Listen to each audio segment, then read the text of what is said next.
กับพี่เดชเนี่ยเขาบอกว่าเราชอบกินซุปเนี่ยแล้วของพระเอกเนี่ยครับเปลี่ยนกลับมาเป็นสีดำในขาวการที่มันรู้สึกได้เราผ่านมาตอนอ่ะสบายดี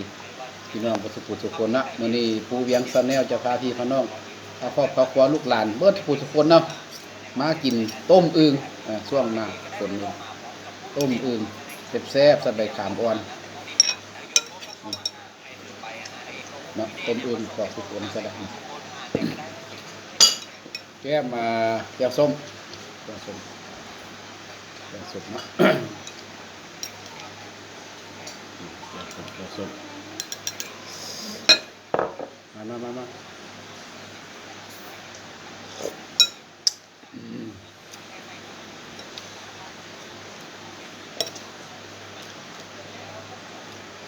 ดอกไข่กันนะโอ้มีไข่เป็นไงเป็นแรง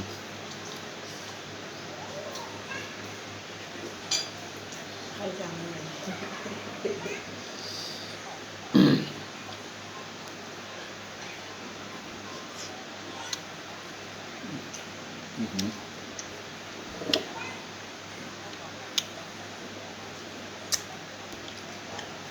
ลูกรถทัวร์เขาลูกรถทัวร์เขาเลย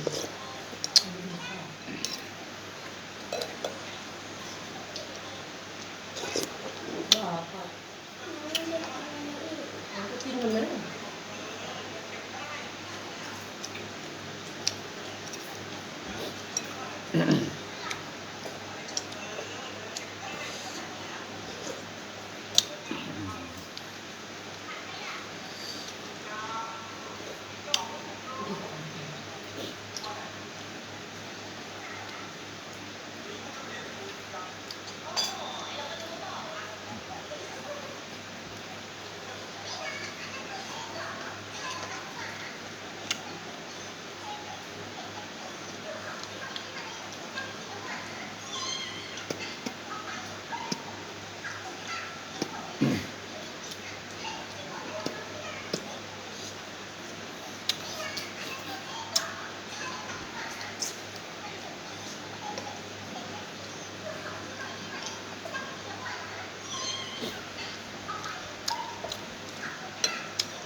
มันนี่คือว่าไม่เห็นตำรวจ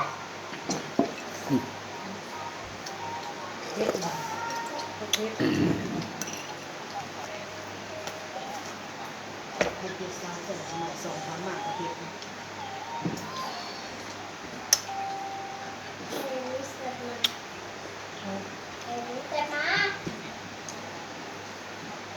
เด็กกับเด็กเลย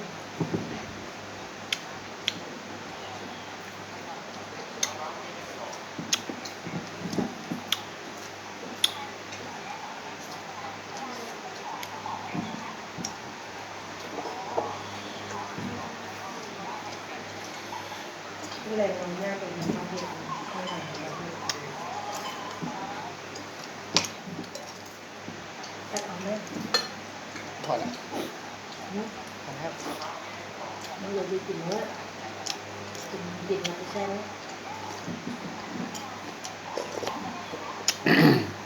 ใช่ อึ่งเลย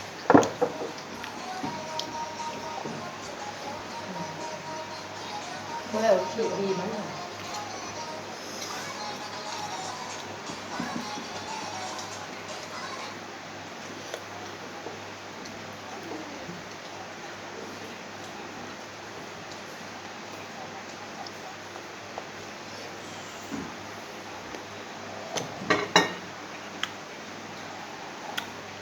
มีไข่จะปลูก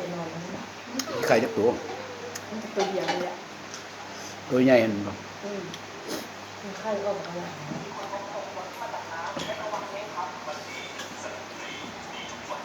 ลูกไข่ เขาคงจะไปนั่ง ลูก ไป ไข่ ด้ เนาะ วย ดีไซน์มัน เอาตัวก็จะ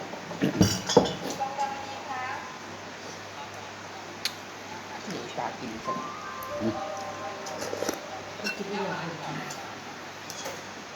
กินไปซะแล้วกินแต่กุ๊กขามันไหนไป นะต้องมวนนะพี่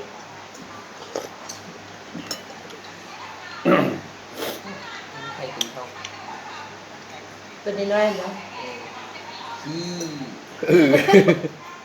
จะมีใครเยอะ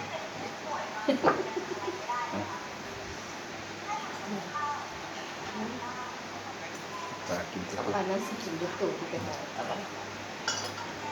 กินเนาะดูตัวนี้ตัวนี้นี่ตัวเด็ก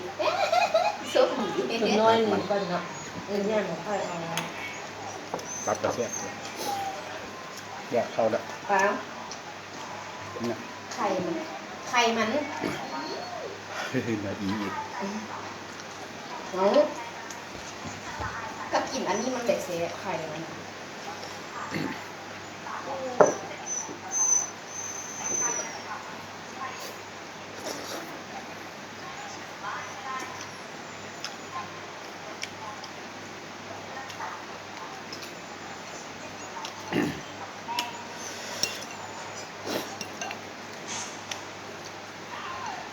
แรงลองไปที่เรียนเรื่องมือกับไข่ลงเรื่อง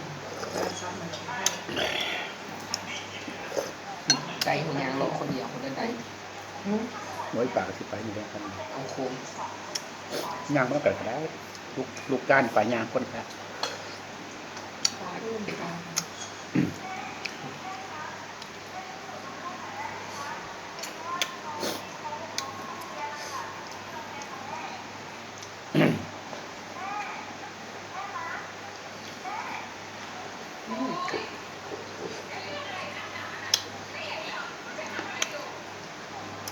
จ้า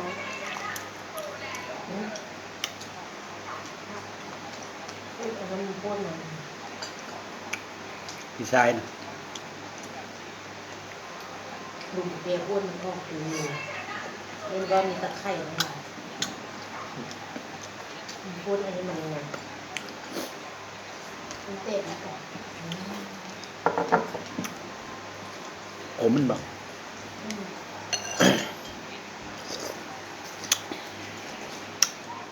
มันหักสามไปกินไข่ไม่ได้กินยังอ้วกเลย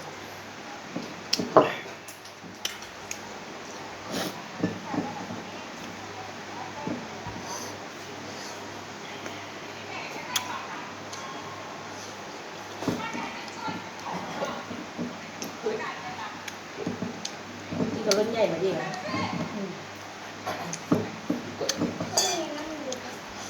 เล่นไป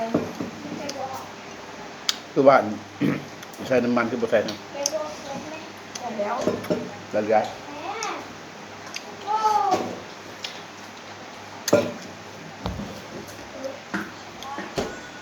มันยังเมาคือไข่หนู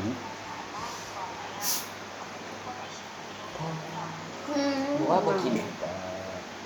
ในแรกข้าเจ้าถ่ายลงเฟซค่ะที่สองนี่ขนาด เดี๋ยวไข่อึ่งนะเห็นป่ะไข่อึ่งนี่เด้อไข่อึ่งนี่ผมนี่พี่น้องเอ้ยไข่อึ่งคุณนะ ยังไงจะเบิ่งจะเอาจากของใครอีกได้เป็นดี ไข่อึ่งไข่อึ่งไข่อึ่ง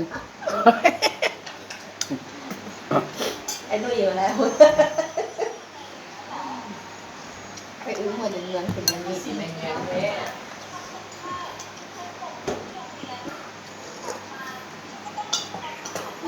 ดีใจถึงใครหาเลย ควบเดิน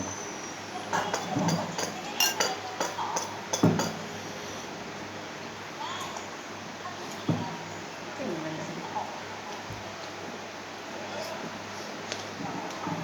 งานหมดเลย ท่านบ่ลวกหันยางคนนี้นั่นด้วยลวกมันลวกแล้วก็ล้างน้ำลาดน้ำ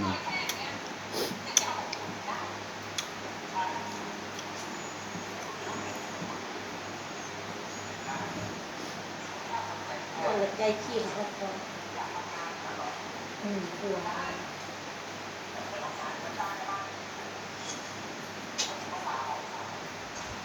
เอาไว้ยืนบอกเมียแบบเห็นไปเลย เบิดเลยดิ มันก็ตัวให้เห็นแม่ มือแรงมันก็เป็นตัดอีก มันนี่ไล่ราคาได้เหมือนกัน อะไรสิขีด โลละเสียถูก เปล่าอีกหนึ่งการเป็นคนกินซื่อๆนะครับแต่ว่ามันมีกันเนาะ กินเขาก็ได้